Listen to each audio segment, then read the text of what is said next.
When you think of the word monster, does it conjure up images of someone like Freddy Krueger, Pinhead, or something a little more extraterrestrial like the xenomorphs from Aliens?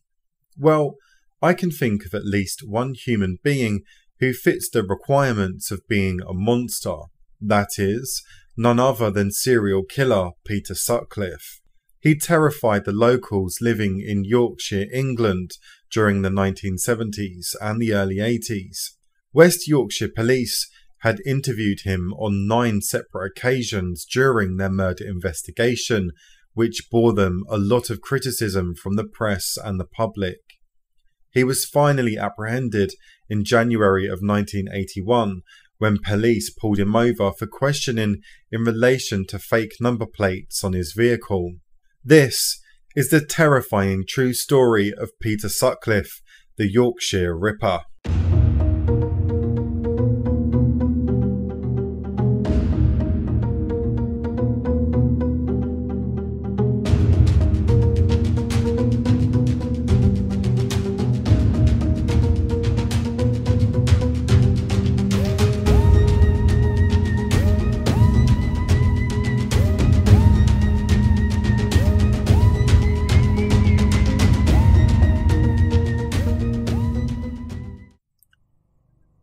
He was born on the 2nd of June 1946 in Bingley, Yorkshire, to a Catholic household.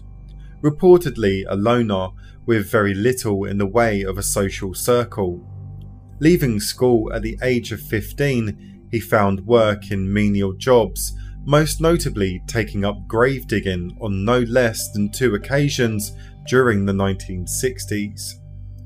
Through his childhood and his early adolescence, Sutcliffe showed no signs of abnormality. Later, in part related to his occupation as a gravedigger, he developed an unhealthy, macabre sense of humour. In his late adolescence, he developed a growing obsession with voyeurism and spent much time spying on prostitutes and the men seeking their services. Sutcliffe, by some reports, used prostitutes as a young man, and it has been speculated that he had a bad experience during which he was conned out of money. Other analyses of his actions have not found evidence that he actually sought their services, although he clearly expressed unusual behaviour before he started his attacks. His descent into serial killing began in 1969 when he assaulted a prostitute he met whilst searching for a woman who had tricked him out of money. He left his friend's minivan and walked up St Paul's Road in Bradford until he was out of sight. When he returned, he was out of breath, as if he had been running. He told his friend Trevor Birdsall to drive off quickly. Sutcliffe said he followed a prostitute into a garage and hit her over the head with a stone and a sock. According to his statement, Sutcliffe said, "I got out of the car, went across the road and hit her. The force of the impact tore the toe off the sock and whatever was in it came out. I went back to the car and got in it." Police visited his home the next day as the woman he had attacked had noted Birdsall's vehicle registration plate.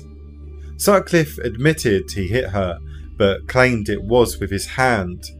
The police told him he was very lucky as the woman did not want anything more to do with the incident. Sutcliffe committed his second assault on the night of July 5, 1975 in Keighley. He attacked Anna Rogolski, who was walking alone, striking her unconscious with a ball-peen hammer and slashing her stomach with a knife. Disturbed by a neighbour, he left without killing her. Rogolski survived after extensive medical intervention, but was emotionally traumatised by the attack. He then attacked Olive Smelt in Halifax in August, employing the same modus operandi. He struck her from behind and used a knife to slash her, this time above her buttocks. Again, he was interrupted and left his victim badly injured but alive. Like Rogolski, Smelt suffered emotional scars, including clinical depression.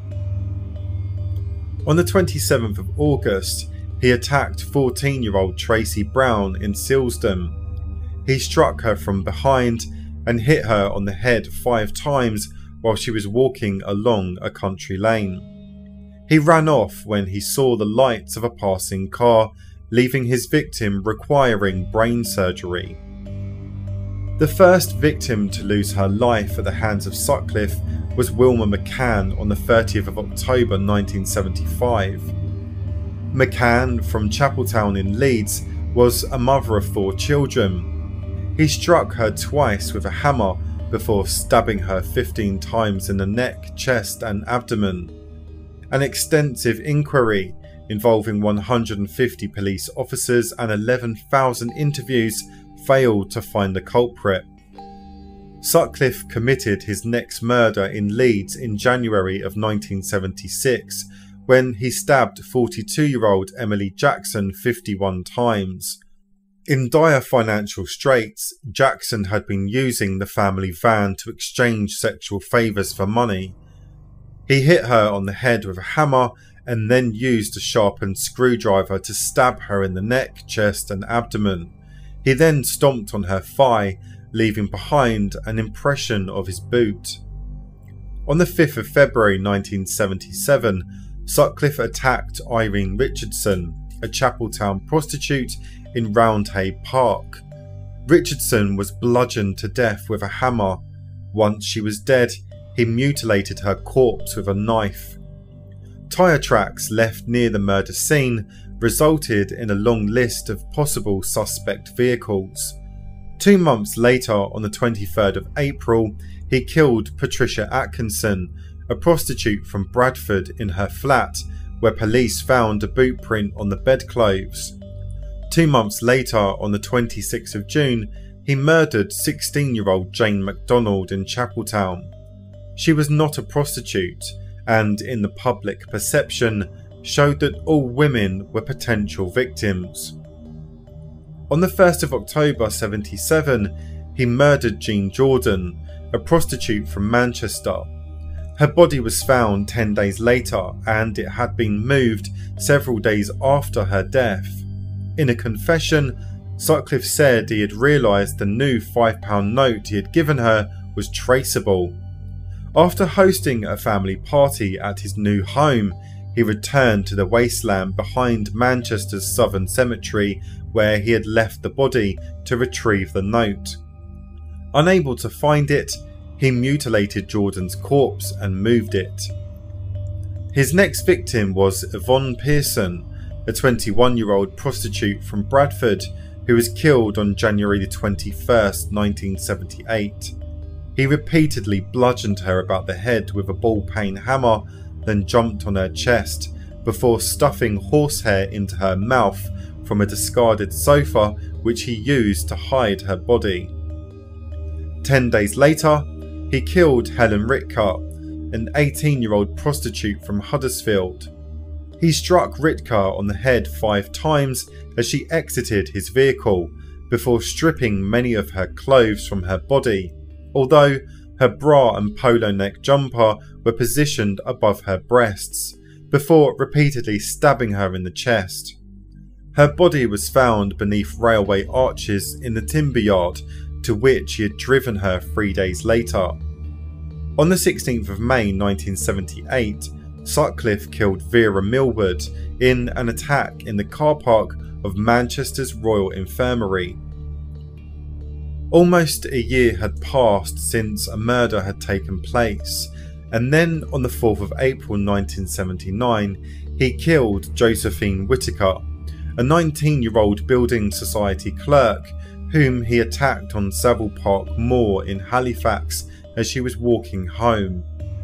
On the 1st of September, he murdered 20-year-old Barbara Leach, a Bradford University student. Her body was dumped at the rear of 13 Ashgrove under a pile of bricks close to the university and her lodgings. In April 1980, Sutcliffe was arrested for drink driving. While awaiting trial, he killed 2 more women, he murdered 47-year-old Maguerite Walls on the night of 20th of August, and 20-year-old Jacqueline Hill, a student at Leeds University, on the night of the 17th of November. Her body was found in the grounds of her residences. On the 2nd of January 1981, Sutcliffe was stopped by the police with 24-year-old prostitute Olivia Rivers in the driveway of Light Trade's house in Melbourne Avenue, Sheffield. A police check by probationary constable Robert Hydes revealed his car had false number plates, and he was arrested and transferred to Dewsbury Police Station. At Dewsbury, he was questioned in relation to the Yorkshire Ripper case, as he matched many of the known physical characteristics. The next day, police returned to the scene of the arrest and discovered a knife, hammer and rope that he discarded when he briefly slipped away from the police after telling them he was bursting for a pee. Sutcliffe hid a second knife in the toilet cistern at the police station when he was permitted to use the toilet. The police then obtained a search warrant for his home at 6 Garden Lane in Heaton, Bradford, and brought his wife in for questioning. When Sutcliffe was stripped at the police station, he was wearing an inverted V-neck sweater under his trousers. The sleeves had been pulled over his legs and the V-neck exposed his genital area. The front of the elbows were padded to protect his knees, as presumably he knelt over his victims' corpses. The sexual implications of this outfit were considered obvious, but it was not made public until 2003. After 2 days of intensive questioning, on the afternoon of the 4th of January 1981, Sutcliffe suddenly declared he was the Ripper. Over the next day, he calmly described his many attacks. Weeks later, he claimed God had told him to murder the women. The only time he displayed any emotion was when he described the killing of his youngest victim, Jayne MacDonald. Sutcliffe was charged at Dewsbury on the 5th of January, and at his trial he pleaded not guilty to 13 charges of murder, but guilty to manslaughter on the grounds of diminished responsibility. The basis of his defence was that he claimed to be the tool of God's will. Sutcliffe claimed to have heard voices that ordered him to kill prostitutes while working as a gravedigger. He said the voices originated from a headstone of a deceased Polish man, Bronislaw Zapolski, and that the voices were that of God himself. He pleaded guilty to 7 charges of attempted murder. The prosecution intended to accept Sutcliffe's plea after 4 psychiatrists diagnosed him with paranoid schizophrenia, but the trial judge, Mr. Justice Borum, demanded an unusually detailed explanation of the prosecution reasoning. After a 2-hour presentation by the Attorney General Sir Michael Havers, a 90-minute lunch break and another 40 minutes of legal discussion, the judge rejected the diminished responsibility plea and the expert testimonies of the psychiatrists, insisting that the case should be dealt with by a jury. The trial lasted 2 weeks, and despite the efforts of his counsel James Chadwin QC, Sutcliffe was found guilty of murder on all counts and was sentenced to 20 concurrent sentences of life imprisonment. The trial judge said that Sutcliffe was beyond redemption and hoped he would never leave prison. He recommended a minimum term of 30 years to be served before parole could be considered, meaning Sutcliffe would have been unlikely to be freed until at least 2011. On the 16th of July 2010, the High Court issued Sutcliffe with a whole life tariff, meaning he is unlikely to ever be released. This at least is some justice for the lives he stole and the families that he destroyed as a consequence of his abhorrent actions. Peter William Sutcliffe remains one of England's most notorious serial killers, but his reputation pales in comparison to Jack the Ripper. These monsters killed women to satisfy their depraved perversions, knowing that their actions would provide them with notoriety that would keep them alive long after they have died. This is all that these killers ever want: control and infamy. As with the majority of murderers, they lack emotion and sorrow for their actions. That's what makes psychopaths so dangerous. That is, that they are completely unhinged. It was obvious that Sutcliffe had made up his mind after his last victim that he now wanted the world to know that he was the Yorkshire Ripper. That's why he confessed to the police in his interview at Dewsbury Station after being taken into custody for fake number plates. He was claiming his territory, his fame. Even after being convicted, he had complete control of his victims.